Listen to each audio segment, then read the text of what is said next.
si je dois tomber malade et gagner une misère. Que faire? T'as qu'à devenir chercheur. Voilà un beau métier qui demande beaucoup de sacrifices pour des clopinettes.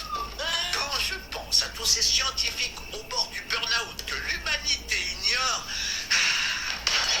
dans la catégorie bosseur suicidaire, je te présente Percy Terry, un brave type qui vécut au début du XXe siècle et qui eut une idée pigrement maligne en ces temps de guerre. Il inventa une pommade durcissante à s'appliquer sur le corps, à même la peau pour faire office de gilet pare-balles. C'est tout de même génial comme invention. Pensez aux nudistes qui pourront enfin eux aussi se canarder librement à poil. Ah! Tu m'as jeté du sable, ordure. Évidemment, en bon chercheur, Percy testa sur lui-même sa pommade avec un revolver. Pour la séance! Pas de bol, la balle lui transperça la joue. Il récidiva avec un fusil. Ça va marcher cette fois. Je vous mets au défi de trouver de nos jours un tel dévouement chez les chercheurs. J'aurais pu aussi vous parler du chirurgien Evan O'Neill Kent. Un jour, il eut soudain mal au bas du ventre. Oh, une appendicite. Oh. N'étant affilié à aucune mutuelle, Ken prit une décision pas piquer des hannetons. Vous savez quoi? Je vais m'opérer tout seul, car une bonne injection de cocaïne et d'adrénaline dans le vide. Hein, c'est parti, mon kiki. Ah, mais quel bazar là-dedans. Il est où ce fichu appendice? Au début du 19e siècle, un jeune physicien romantique allemand au bout du rouleau, Johann Wilhelm Ritter, testa la pile qu'il avait inventée sur différentes parties de son corps. Sur la langue, le nez, les globes oculaires, et aussi il la testa assidûment sur ses parties génitales, inventant ainsi l'électro-orgasme. De fait, il s'électrocuta avec des intensités de plus en plus fortes. Johann, nous avons un gros problème avec la facture de l'électricité. Verstehe? Ach so.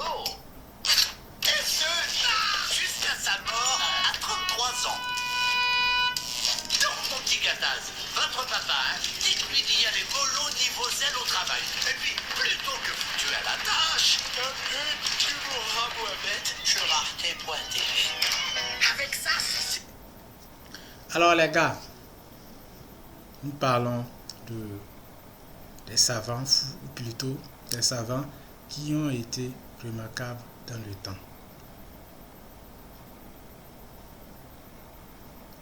Lorsque nous parlons de la notion de travail,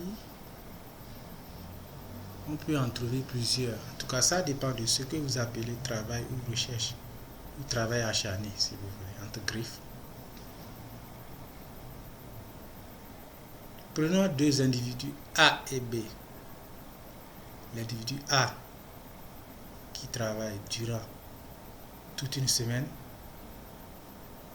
pendant au moins 10 heures de temps par jour durant une semaine. Et prenons l'individu B qui travaille durant toujours une semaine, mais cette fois-ci avec 1 heure de temps par jour.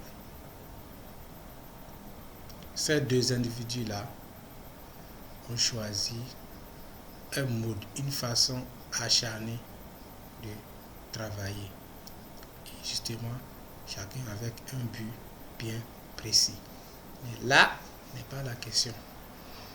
La véritable question qu'il faut se poser, c'est quelle est la meilleure façon de travailler et comment y arriver à un résultat voulu ou à un résultat satisfaisant. Pour répondre à cette question, nous allons bien évidemment tenir compte de certains paramètres qui peuvent entrer en jeu, à savoir votre état d'esprit, votre façon d'appréhender les choses, votre façon de comprendre les choses, votre capacité également à appréhender rapidement les choses, votre capacité d'observation. Au vu de tous ces paramètres, le travail acharné n'est rien d'autre qu'une expression bidon, une expression juste inventée comme ça.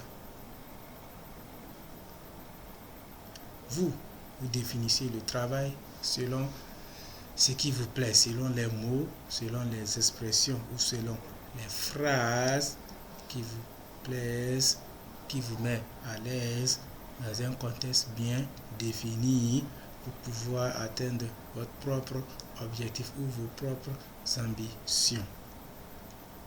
Cela ne dépend uniquement que de vous en tant qu'être humain programme. En un mot, cela dépend de votre état d'esprit, de la façon dont votre esprit a la capacité d'appréhender ou non les autres programmes restants. C'est en seulement là que vous aurez votre propre définition du travail acharné. Autrement dit, lorsque nous prenons toujours ces deux individus A, le travail acharné pour l'individu A n'est pas la même chose que pour l'individu B. L'individu B, travaillant 1 heure par jour durant la 1 semaine, peut bien réussir à réaliser beaucoup de choses que l'individu A, travaillant pendant les 8 heures ou les 12 heures durant la 1 semaine. L'important n'est pas de rester là et de prendre plusieurs heures à se concentrer, à apprendre ou bien à faire des recherches non légales. L'important, c'est que vous choisissez un pourcentage de travail et le pourcentage du résultat final. C'est tout ce qui compte. Autrement dit, vous pouvez avoir un pourcentage 2% de travail et obtenir 98% de résultats. Ou vice versa. Vous utilisez vos 98% pour bosser, pour taper, pour vomir, etc. Et avoir seulement 2% de résultats. Donc tout ça là ne dépend que de vous et de vous uniquement.